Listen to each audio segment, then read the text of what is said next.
You ask Tiger to solve. This deals with linear equations with one unknown. The final result is x equals -13. Let's solve it step by step. Group all x terms on the left side of the equation. Subtract 5x from both sides. Group like terms. Simplify the arithmetic. Group like terms.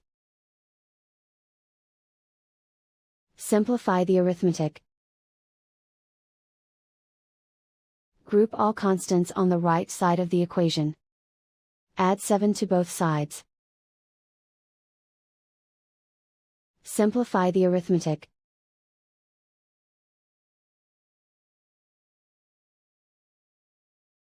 Isolate the x.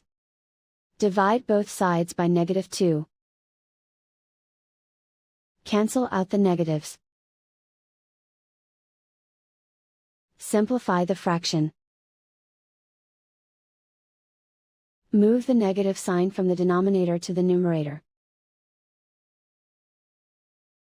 Find the greatest common factor of the numerator and denominator.